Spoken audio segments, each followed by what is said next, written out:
a proposta da live de hoje é o seguinte, a gente estabelecer alguns, obviamente quando se trata de questão tributária, as próprias normas tributárias nos limitam, né? Ou seja, existem diversos assuntos para se tratar, existem diversas formas de se analisar cada aspecto. Então, assim, vamos tentar contribuir um pouco que a visão do contador tem que ter frente às discussões das várias propostas de reforma tributária que está se discutindo no Brasil. Mas antes, Ivone, de propriamente falar sobre tributos e tal, eu gostaria daquela, não sei se seria uma filosofada, né, falar de um aspecto mais geral. O Brasil, de uma forma geral, ele fechou 2019 com 33% do PIB, 33,17% para ser mais preciso, com carga tributária, ou seja, tudo que o país produziu, 33% foi proveniente a tributos. Interessante observar que esse valor não é necessariamente alto, né? Ou seja, se você pegar aqui essa carga tributária em relação ao OCDE, que é os países da OCDE, que a média deles foram 34%, né? Você pegar países, por exemplo, a Dinamarca, a carga tributária é 45% em média. Então, não é necessariamente, eu gostaria que você discorresse um pouco sobre isso, o valor total da carga tributária que faz com que a percepção das pessoas sejam boas ou ruins. É muito mais em relação ao que ela pretende ou que ela imagina que será de benefício, de retorno para essa pessoa e não necessariamente o valor da carga tributária. É por aí o raciocínio, não é? Isso.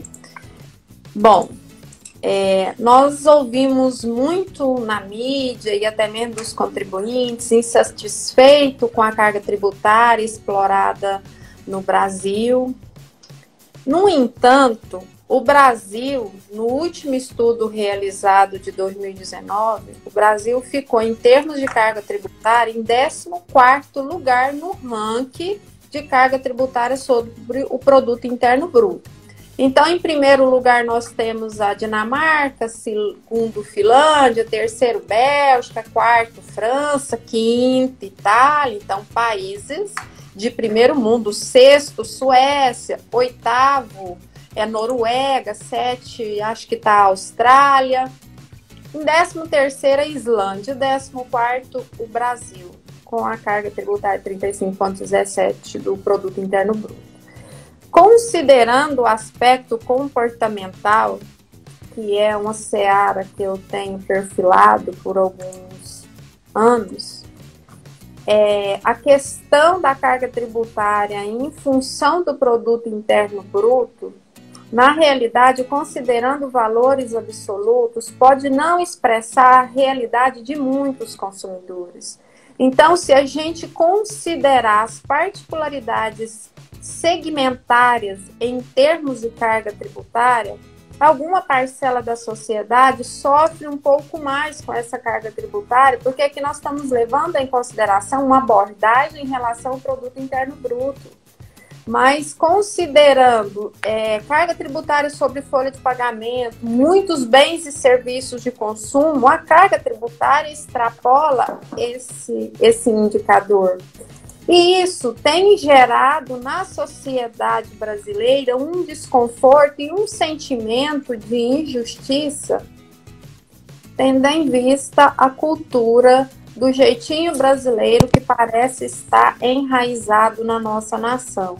E isso leva, então, o contribuinte a se sentir cheio de justiça, de que ele já contribui muito com a carga tributária, o que gera, então, a famosa evasão fiscal e uma forma de haver um equilíbrio na arrecadação para manter a máquina pública é aumentar a carga tributária para tentar minimizar esse ambiente desconfortável da manutenção da máquina pública.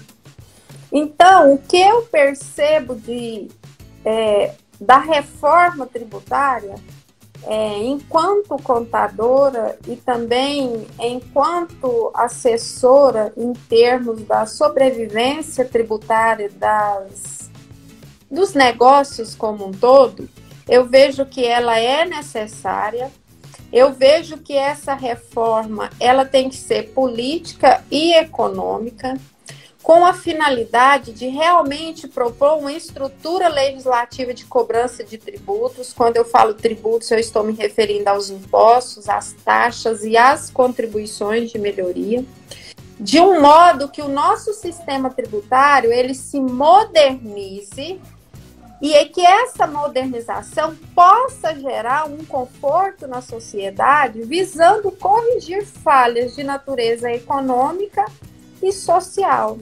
Dentro dessas falhas, uma das principais falhas que, do meu ponto de vista, impacta tanto na questão de investimentos e no caso do contribuinte tentar minimizar a evasão fiscal é transparência fiscal. Os estudos têm revelado que transparência fiscal gera um sentimento de moral fiscal. No entanto, para que isso ocorra, deve existir também a questão do conhecimento social, da importância de que é necessário uma carga tributária, assim como é necessário um país ter inflação. Então, às vezes, esses conceitos nós não fomos familiarizados desde a nossa formação de que isso numa economia se faz necessário para um contexto social agradável. Então, eu sou a favor da reforma tributária, uma reforma que seja político-econômico, que vise, sim, modernizar o sistema legislativo de cobrança dos tributos, para que nós, enquanto sociedade, possamos gozar de uma natureza econômica e social diferenciada. No entanto, e como envolve cultura, isso também requer tempo, mas tem que dar o primeiro passo. Tem que se iniciar, né? Nesse aspecto, eu gostaria de ver sua posição em relação a duas situações. Quando se ouve muito falar sobre reforma, o que seria essa reforma de fato? É trocar tributo por outros, ou a outra palavra que se fala é a simplificação. Você acha que essa percepção de se estar pagando muito imposto não seria talvez somente a forma que o brasileiro paga o imposto, ou seja, são demandadas várias horas para se calcular aquele valor dos tributos para que ele possa pagar. Ou seja, se a carga tributária não é tão elevada assim no Brasil, tão elevada eu falo no sentido em comparação com outros países, a percepção é em relação ao serviço que ele tem de volta. Mas esse serviço que ele tem de volta, você acha que está atrelado um pouco com a parte da burocratização que é para pagar imposto? Você acha que a simplificação ajudaria nesse processo? Os estudos têm revelado que países com um arcabouço muito grandioso de normas geram o famoso custo de conformidade. O custo de conformidade gera um desconforto para o contribuinte, estimula a evasão fiscal e também gera um custo social para o governo, porque ele também vai ter que intensificar a esfera da fiscalização. Sabe-se que somente por cruzamento de dados eletrônicos não é o suficiente.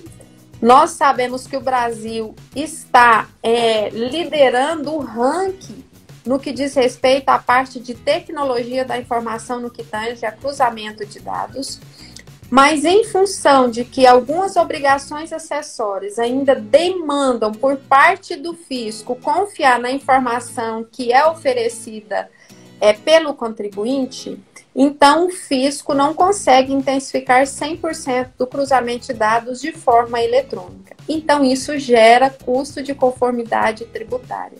E esse custo de conformidade tributária gera um desconforto, e esse desconforto induz a evasão fiscal. Eu sou favorável de simplificação, reduz custo social, reduz custo de conformidade tributária, e aí começa então a filosofar. No entanto, se começar a simplificar demais o sistema tributário, advogado tributarista vai sair do mercado e não vai precisar mais da figura do contador. Eu não acredito nessa ideologia, tendo em vista que o papel do contador não é apurar tributos. O papel do contador é pensar de forma fiscal e tributária com o objetivo de adentrar nas licitudes da legislação e propor alternativas de redução de carga tributária. Porque você sabe que eu defendo essa ideologia. O nosso papel é pensar, não é executar. A execução foi desenvolvida por pessoas que exerciam cargos X, Y e Z.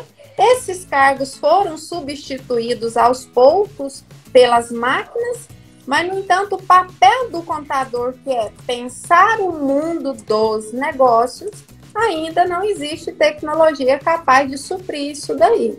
Então, eu sou favorável à simplificação, porque vai reduzir custo e conformidade tributária, vai estabelecer uma relação mais harmoniosa entre contribuinte e fisco. Isso pode estimular a moral fiscal e, consequentemente, aumentar a arrecadação.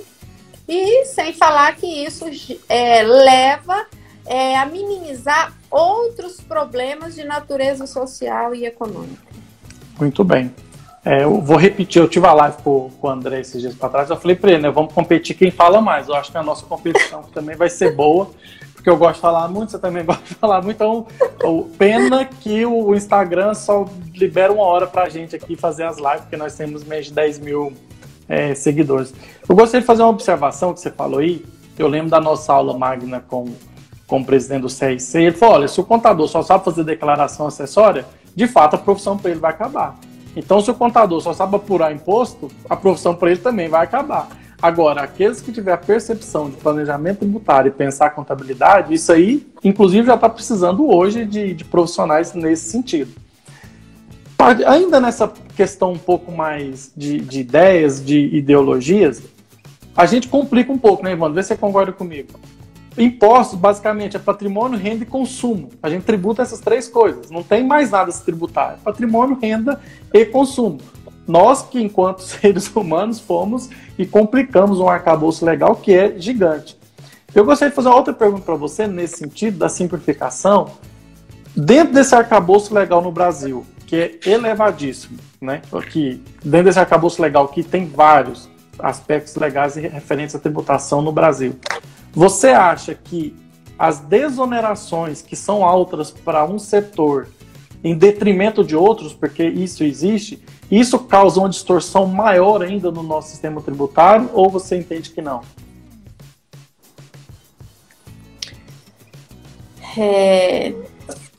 No aspecto de ideias mesmo. Se a gente mesmo. levar em consideração o aspecto geral, então aí nós deveríamos pensar que Zona Franca de Manaus, então, não poderia gozar dos incentivos fiscais? É uma reflexão. É uma reflexão. Mas o que eu falo são questões pontuais de empresas já estabelecidas que têm uma desoneração. Mas nesse sentido, não quando você estimula uma região.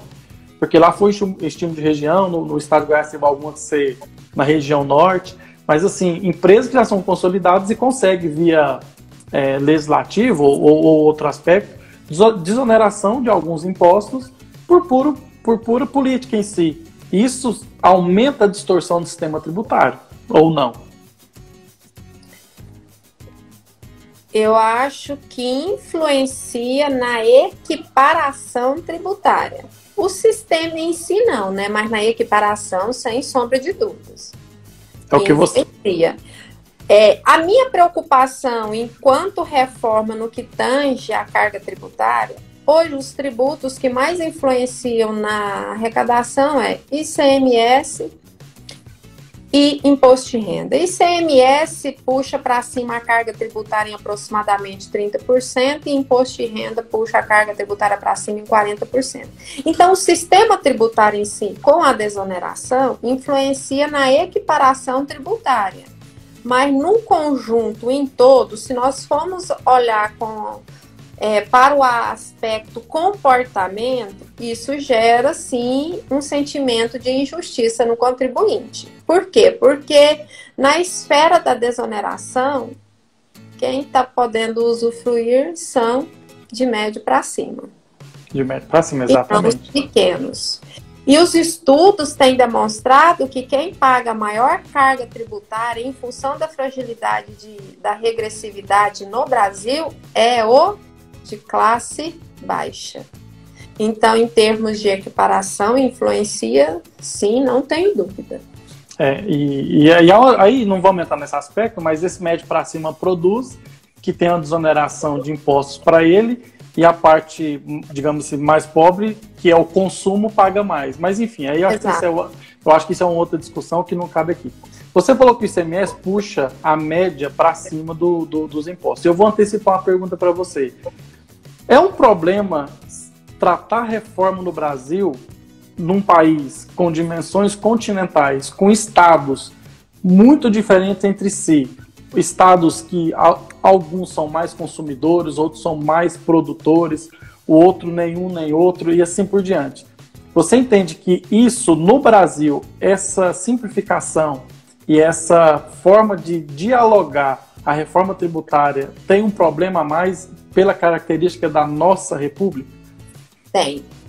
Inclusive, a Confederação Nacional da Indústria, ela é favorável ao que está sendo proposto da simplificação da carga tributária, porém, ela não será benéfica, porque ela irá aumentar a carga tributária para alguns segmentos, então, e os estudos já têm demonstrado isso, e também a população de classe baixa vai pagar um pouco mais de tributo com essa simplificação conforme o modelo proposto.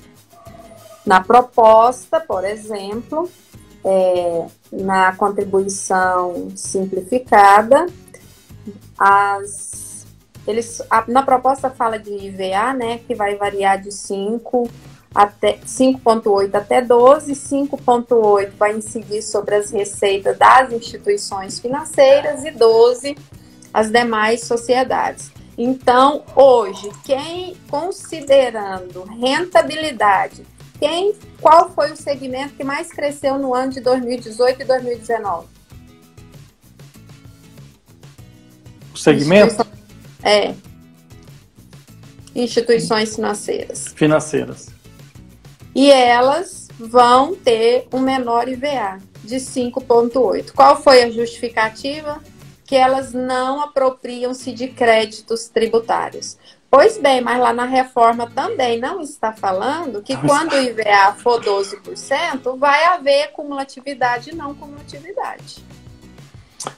Eu fiz essa pergunta porque, assim, temos que achar o ponto de eficiência da arrecadação dos tributos, né? Lá em finanças públicas tem aquela famosa curva de Laffer, né? Ou seja, numa tributação de imposto zero você não arrecada nada, e você tributando 100% você também não arrecada nada, porque ninguém trabalharia só para pagar impostos. Ou seja, qual que é a média mais eficiente de você arrecadar impostos? Você variaria ali em torno de 30% a 40%, que é a média mais ou menos que o mundo. Além do retorno em si, a minha preocupação da pergunta foi essa: como que uma reforma garante um ponto de eficiência dessa curva de arrecadação num país imenso, com características distintas? Então, às vezes, eu tenho dúvidas que isso vá adiante, porque, de certa forma, alguns estados vão perder dinheiro, vão fazer com que suas arrecadações caia de forma imediata, passando o prazo ali de publicação das normas. É um desafio enorme para o país. Sim, já tem vários estudos de economistas que revelam que regiões desenvolvidas sofrerão um decréscimo na arrecadação e aquelas regiões menos desenvolvidas irão sofrer um acréscimo na arrecadação, que essa cifra será em torno de 28 bilhões ano. 28 bilhões. 28 bilhões. Então, considerando a questão de comportamento humano, o que eu vejo nesse contexto é que não está levando em consideração a capacidade de investimento e a capacidade contributiva. Colocaram todos num único balaio e considerou que todos têm capacidade de investimento e capacidade contributiva da mesma forma. Então, isso vai gerar o que não ocorre. Então, isso vai gerar uma outra falha econômica e social. Ou seja, a minha percepção. Entendo. E aí, então, o que fica intrigado ainda, tem se discutido há muito tempo com relação à tributação sobre grandes fortunas e empréstimos compulsórios. Mas, novamente, essas questões ficaram fora dos holofotes. Por quê? Não está nem se discutindo, né? Porque não tá quando nem você discute, não quer dizer que você quer tributar grandes fortunas. Você quer simplesmente discutir e ver o peso disso que tem numa reforma. Se todos têm que contribuir numa reforma, estados, a União, os municípios, quem também tem um poder aquisitivo de médio para alto também tem que entender que faz parte da reforma. Agora, se não dá oportunidade nem se discutir, é o problema. Agora, quando fala reforma, Ivan, não sei se você tem a mesma percepção que eu. Quando for da reforma tributária, vamos falar das outras propostas que estão lá. Mas o governo se propôs a não fazer uma reforma primeiro. Ele mandou, na prática mesmo, ele mandou só a unificação do PIS e COFINS. Na prática, o governo só fez esse gesto. Isso é uma simplificação? Isso vai trazer um resultado prático ou não? Sim, a simplificação dos tributos vai reduzir o custo de conformidade tributária. Hoje nós temos cerca de 2.000 páginas que tratam somente de normas que falam sobre PIS e COFINS. Sim. Por conta dessa tributação muito arraigada de legislações diferenciadas, uma nota fiscal eletrônica ela tem que ser preenchida 52 campos do XML. Com a simplificação, passaria para 9 campos. Iria reduzir em 70% as obrigações acessórias do contribuinte, então reduz custo de conformidade e também centraliza o poder de fiscalização e de autorregularização, de uma forma que o governo poderia intensificar mais o sistema de cruzamento de dados. Então, eu não tenho dúvida que isso é importante e que vai contribuir, sim, para minimizar as falhas no que diz respeito à estrutura legislativa de tributação. Muito bem. Então, a proposta da unificação do PIS e COFINS você vê com bons olhos. Então, a proposta na Câmara, né, que ele pretende unificar PIS, COFINS, IPI, ICMS e o ISS, pelo tal chamado de IBS, né, que é o Imposto sobre Bens e Serviços. E lá, quem tiver a oportunidade, eles fazem uma projeção de implantação em 10 anos. Fazer a unificação de tantos tributos de várias competências aqui, porque você tem impostos municipais, estaduais e da própria União, num único imposto, também você entende que funcionaria e é uma proposta boa o IBS ou também não? O IBS seria um sonho de consumo, é como se nós seria o sonho, então. É como se nós estivéssemos comparando a nossa tributação com países de primeiro mundo, igual acontece na França, na Alemanha, nos Estados Unidos. No entanto, eu acredito que isso não vai acontecer por conta de que é direito do Estado e do município legislar os tributos de sua competência. Então, isso daí envolve um aspecto legal constitucional. Volta lá no ente do Pacto Federativo, na verdade, né? Que cada um tem sua competência. Exato. Então, essa proposta, ela apresenta-se 2 fases, né? Num primeiro momento, não iria incidir sobre cesta básica.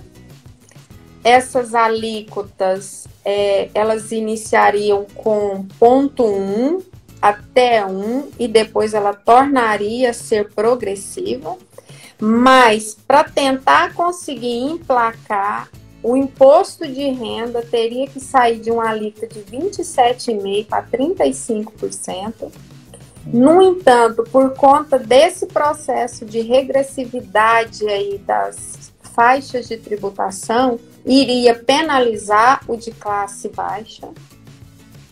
Também, para que isso pudesse ocorrer, até estar numa das propostas, teria que tributar dividendos em 15%, Aí é onde surgiu, então, a situação da questão da tributação eletrônicas. Que a taxação de transações financeiras, essa que eles estão discutindo, né? Exatamente. Então, o Guedes já falou que, do ponto de vista econômico, essa guerra fiscal entre estados e municípios, para ele, é uma questão de liberdade. E que vai aderir ou não o estado e o município que quiser. Dessa forma, não vai haver simplificação do meu ponto de vista, porque vai continuar a substituição tributária, tributação normal, vai continuar os protocolos e convênios, vai continuar ainda robusto o sistema tributário no Brasil.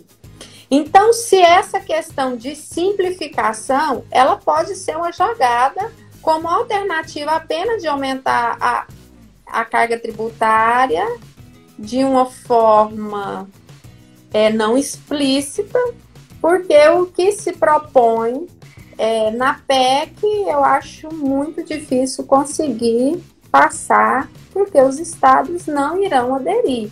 A guerra fiscal, por que ela ocorre? Ela, às vezes, é necessária. É com o objetivo de atrair investimentos e o estabelecimento de empresas por meio de isenção de ICMS e de ISS, com o objetivo que? De atribuir valor àquela região. Para o Guedes, essa guerra fiscal entre os estados é liberdade e, do ponto de vista dele, ninguém está obrigado a aderir ao IBS.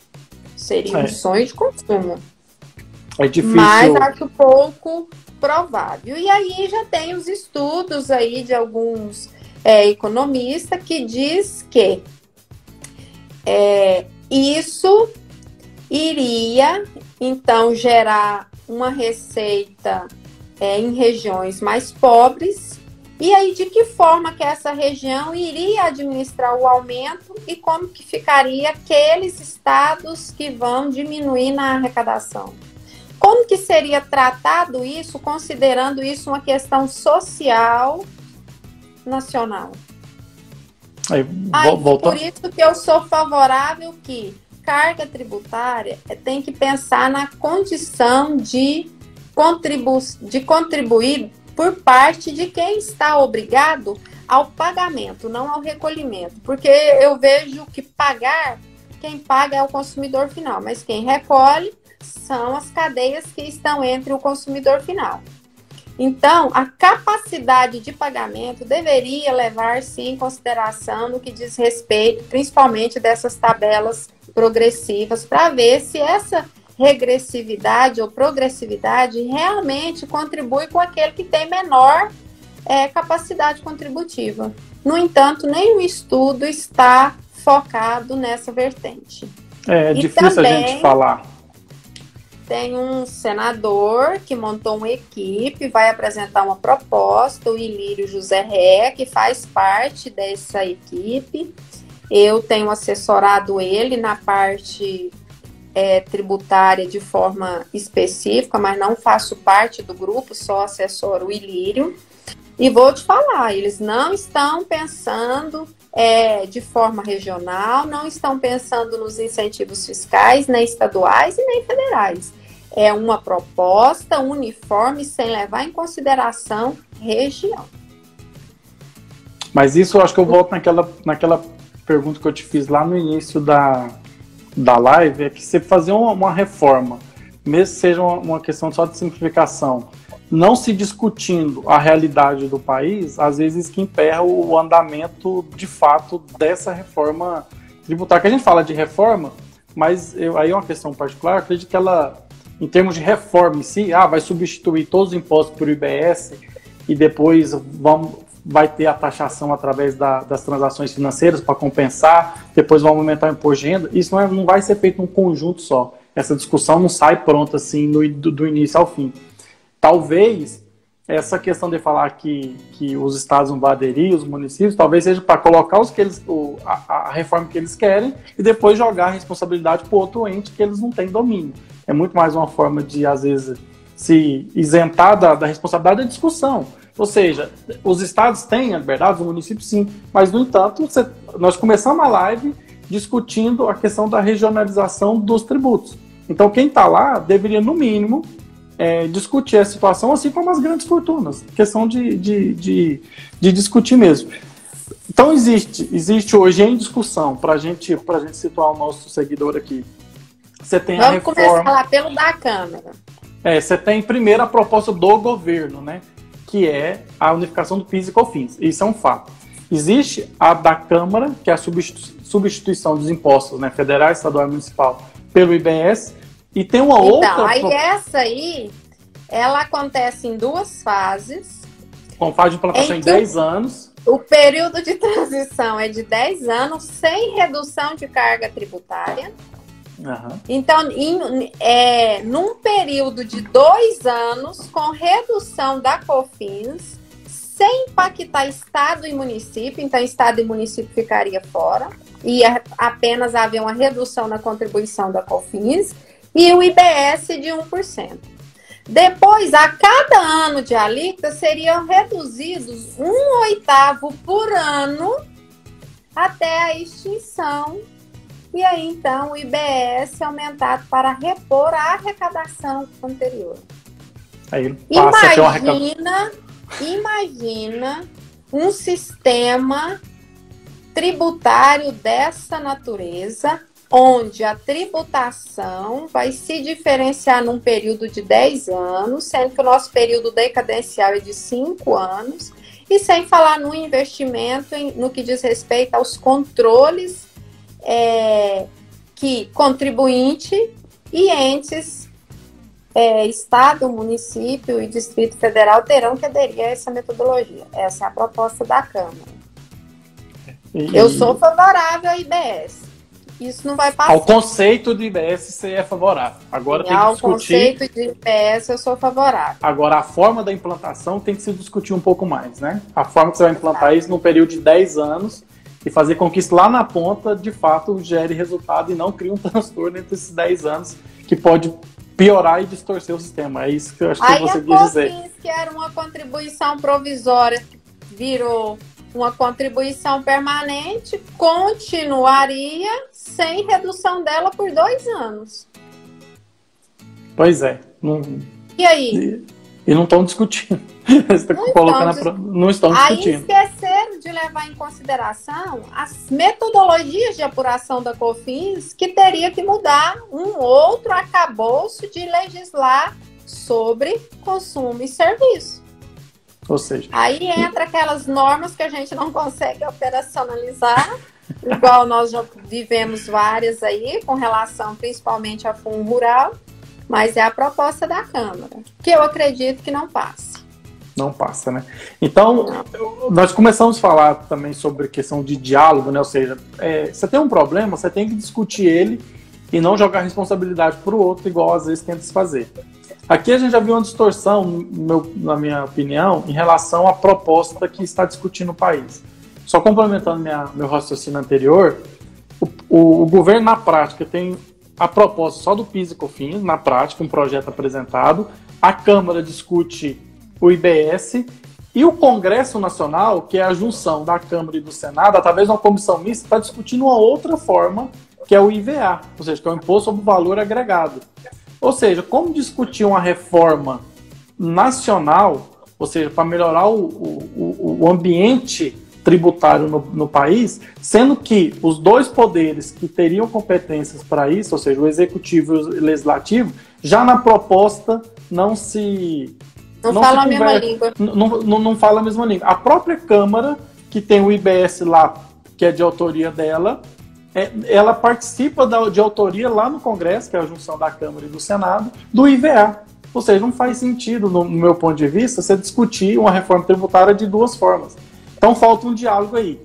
Dito isso, eu gostaria que você falasse do IVA, a sua percepção em relação dessa comissão mista, e se dentro desse panorama de diálogo que está tendo no país, se essa reforma tem um ambiente de sair ou a proposta correta seria a do governo federal, que é apresentar paulatinamente as reformas. Então ele apresentou do PIS e COFINS, talvez depois apresente outro tributo, e de outro talvez se demore 10 anos para simplificar esses tributos. Então fale do IVA e dessa falta de congruência entre essas reformas. Se você quer reformar, é para melhorar. Sendo que você não consegue de início nem discutir qual que é melhor, a reforma não sai, do meu ponto de vista, simplificando. Então, a proposta da comissão mista com relação ao IVA, que seria o índice imposto ao valor agregado, sobre o valor agregado, quando a gente fala de IVA, a questão de estar agregado tem que levar em consideração a cadeia produtiva, que vai desde o recurso natural, transformação, indústria, distribuidora, atacadista, varejista e o consumidor final.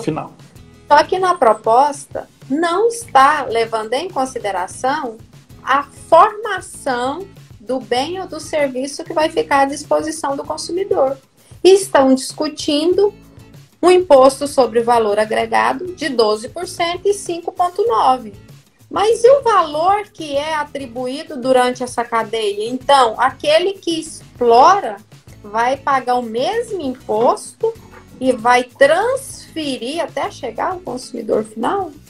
Abrindo um parênteses na sua fala, só para você continuar, aí, então quer dizer que essa proposta de agregar valor a um determinado item, ele não está agregando nada, ele só está achando que uma coisa termina numa ponta e já entrega para o consumidor final. Durante a cadeia não há agregação do valor, que seria a ideia do imposto, é isso?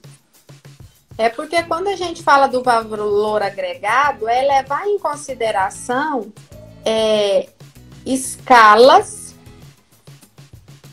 considerando a formação do produto ou do serviço, em que esse índice de valor que vai ser agregado tem que ser levado em consideração a que ambiente dentro da cadeia ele está.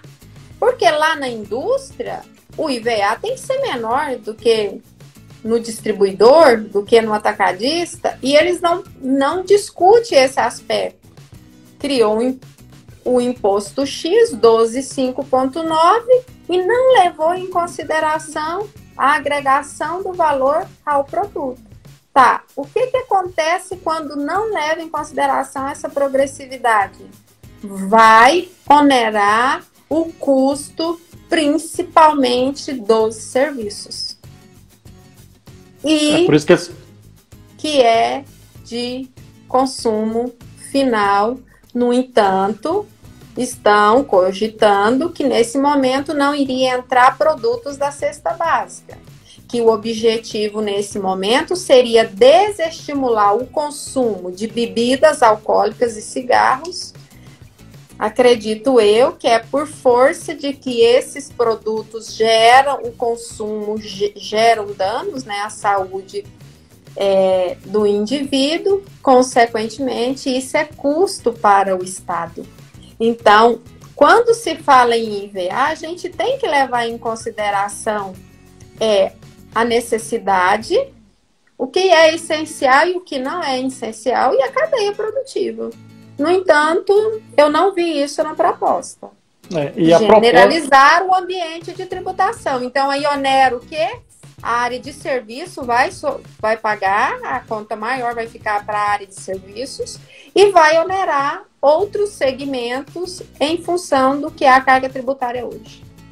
Eu acho interessante que a gente fala a forma que é tratado o diálogo, né? Que a questão da bebida e do cigarro, eles falaram que era para onerar mais, mas isso foi uma questão depois, isso não está lá na proposta original, foi depois. Quando eles descobriram essa distorção, eles falaram, mas isso é para isso, mas não está escrito e não foi o intuito daquela reforma, ou seja, eles tentaram trazer um argumento... Uma justificativa, na verdade, né? Eles tentaram arrumar uma justificativa, mas que, no meu ponto de vista, não se justifica. E quanto à questão dos serviços, voltamos lá no início da nossa live, que a distorção entre médio para cima e de médio para baixo, ela continua. Porque se você tributa serviço, você vai onerar principalmente aquela pessoa que está precisando do serviço ali. Ou seja, as pessoas grandes, além do prestador de serviço que é médio, mas muitas pessoas, a maioria também são de médios para baixo. Ou seja, não resolveria...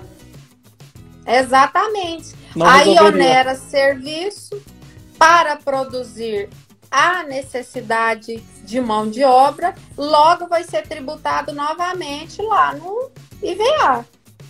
Por quê? Porque não levou em consideração a margem do valor agregado. Criou um imposto sobre valor agregado. Entendeu? Que aspecto então, é diferente. Do meu ponto de vista, estaria tributando duas vezes. Estaria tributando o prestador de serviço. Esse prestador de serviço vai gerar valor lá no processo industrial, que vai ser tributado novamente em função do imposto sobre o valor agregado. Muito bem. Então, só voltando ao tema da live, deixa eu fazer uma provocação aqui. A proposta da live era fazer o que o contador deve saber sobre a reforma tributária. Então, por uma conclusão, mesmo que seja simplista, em termos de reforma em si, não sai.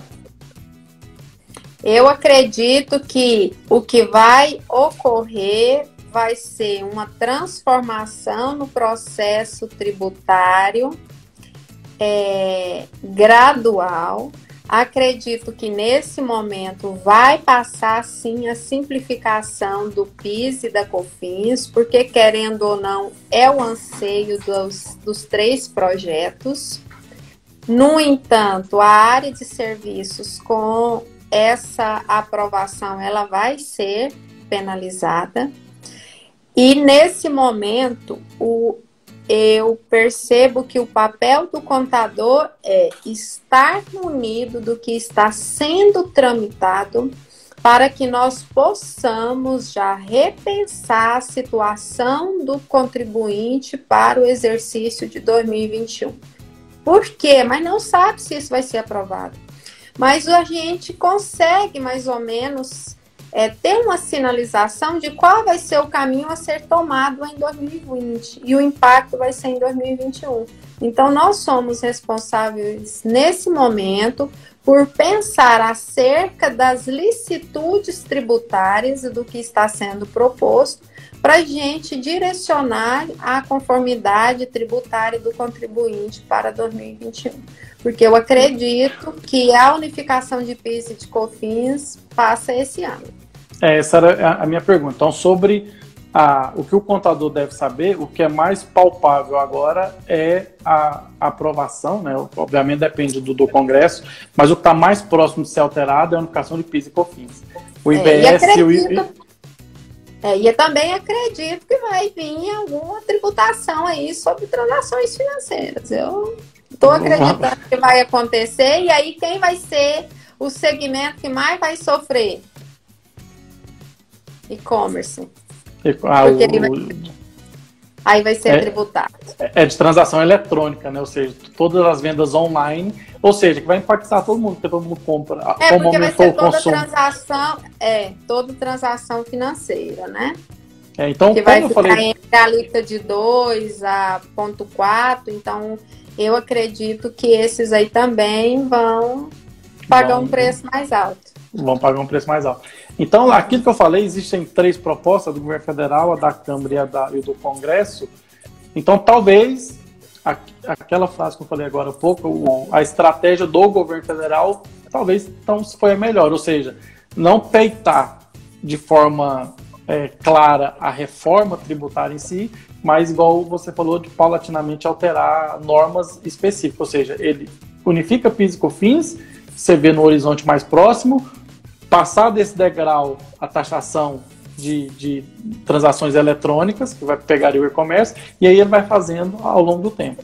Ou seja, então uma reforma que vai mudar o arcabouço, igual o IBS e o IVA, que seria uma transformação maior, você não acredita que no curto prazo ela não sai? No curto prazo não, porque os estudos têm demonstrado que essa unificação geraria um acréscimo nas alíquotas de imposto de renda, e eu acredito que eles não conseguiriam aprovar isso nesse momento. E também acredito que o sentimento do ministro da Economia nesse momento seria transações financeiras. Transações financeiras. Então, para a gente dar uma resposta à nossa live, fique de olho na unificação de PIS e COFINS, estude os impactos para o contribuinte do que o IBS pode ocasionar e que o IVA também, e veja a tramitação da aprovação dos serviços eletrônicos, né? Das transações eletrônicas, melhor dizendo.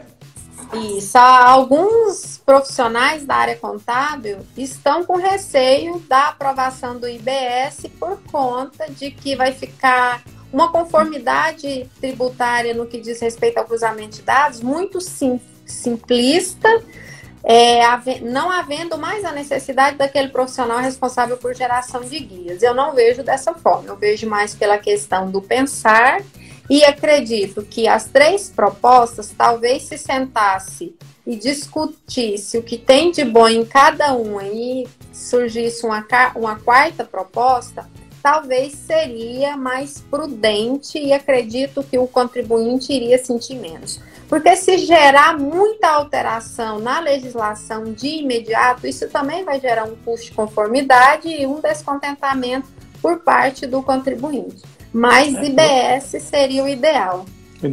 Você é da área acadêmica, a gente estuda bastante. Eu gosto muito daquela frase que fala assim: para resolver esse problema, você só tem que fazer isso. E quando fala essa frase, no meu ponto de vista, você parte de uma premissa errada. Porque você não vai fazer só uma coisa que vai resolver um problema complexo. Ou seja, você não tem solução simples para um problema que é complexo. Mesmo o IBS, eu entendo que vai haver uma simplificação se ele passar, mas mesmo assim, se você for ver as particularidades, a forma de implantação, a transição, ele também não vai ser tão simples assim. Ou seja, ele vai demandar um pouco de profissionais ali para estar trabalhando. Não sei se você entende igual eu nesse aspecto.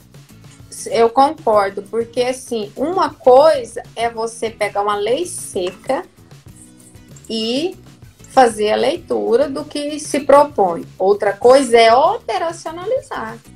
Por detrás da operacionalização está envolvido toda uma nação enquanto sistema tributário e enquanto esfera de legislar e de fiscalizar.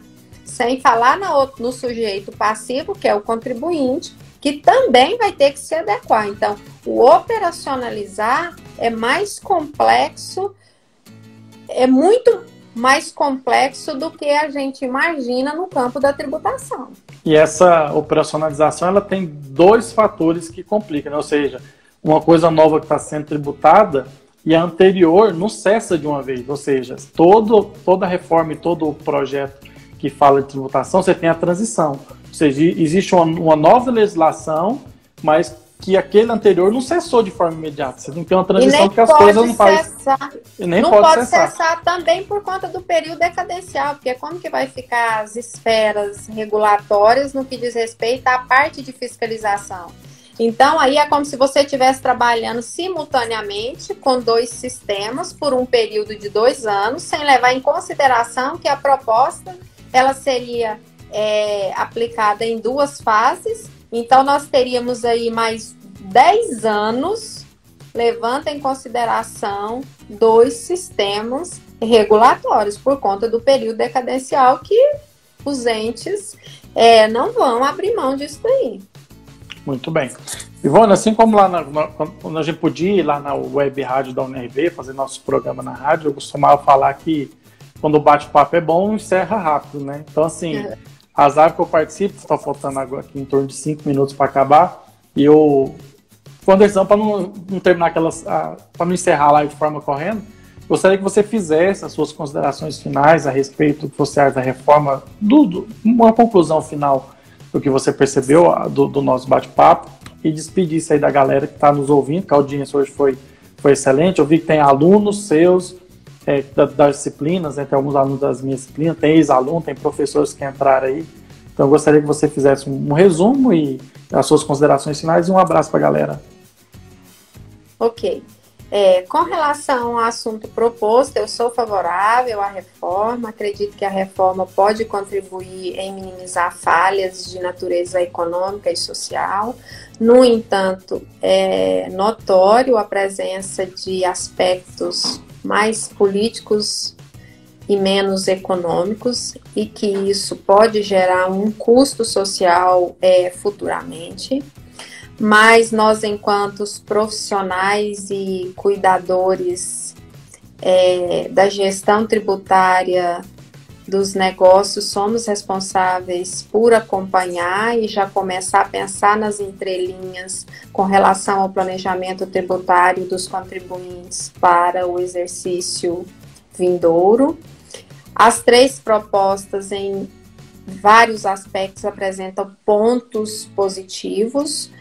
Alguns sempre vai existir, né, os pontos negativos, mas qualquer uma das propostas que forem aprovadas, acredito que o sistema de legislação vai passar por um processo de transformação que vai estar inserido mais transparência, porque quando você consolida tributos ou você simplifica tributos, isso gera mais transparência. Quando gera mais transparência, traz o sujeito passivo próximo ao sujeito ativo, então esse ruído aí, ele diminui. Isso é bom porque estimula a arrecadação e o objetivo da arrecadação é manter a máquina. Então, se essa máquina for bem administrada, então toda a sociedade vai ganhar com isso. Eu não sou favorável às práticas ilícitas de evasão fiscal, porque eu sei que por detrás disso isso gera um custo social que nós não temos a cultura e não temos habilidade para mensurar. Então, acredito que vai ser um avanço. No entanto, eu acho que ainda vai ser somente o primeiro degrau que a gente vai estar adentrando aí na estrutura de modernização de uma legislação de cobrança de tributos. Espero ter deixado uma pequena contribuição aqui aos nossos ouvintes. Agradeço todos que estiveram aqui conosco, meu agradecimento, meu carinho, meu respeito, a minha admiração.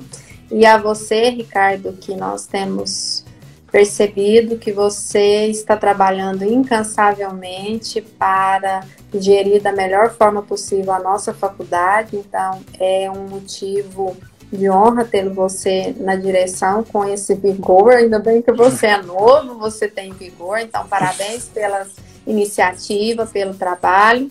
E sempre me coloco à disposição para contribuir naquilo que lhe convier. Então, parabéns pelo seu trabalho. Muito bem, eu que agradeço a sua participação na live e eu tenho uma proposta. Assim como as conversas iniciais dessas lives foi que a gente criasse conteúdo para os nossos acadêmicos. Ou seja, essa live vai ficar gravada aqui no IGTV do Instagram da Faculdade de Ciências Contábeis e depois ele vai migrar lá para o canal do YouTube. E assim que a reforma for se desenrolando, por exemplo, se teve a aprovação do PIS e do COFINS, você diz que a operacionalização dessas mudanças que são complexas. Então, a partir do momento que tiver as aprovações e tiver novidade, acho que a gente pode voltar aqui no outra live e continuar essa live, ou seja, continuar os aspectos dessa reforma que está em discussão, porque a gente vai criando conteúdos para os nossos alunos e a gente vai gerando um debate dentro da nossa própria faculdade. Então, eu que agradeço muito a sua participação aqui. Acho que eu falo que em forma tributária é difícil alguém para peitar você de tete a tete, né? Falar que eu sei mais tributo que você está sendo modesto. Mas eu agradeço a presença de todos aqui, alunos, ex-alunos, você enquanto professora, docente, e aviso aos alunos que estariam na sua aula e que está aqui na live que o link, daqui a 1 minuto, vai estar lá na bio da Faculdade de Ciências Contábeis para você preencher para ganhar as horas complementares, porque eu sei que eles gostam do conteúdo, mas eles também gostam de horas, né? Então, meu boa noite, um abraço, fiquem todos com Deus e até a próxima. Tchau, tchau. Boa noite, até a próxima. Boa noite, abraço. Tchau, tchau.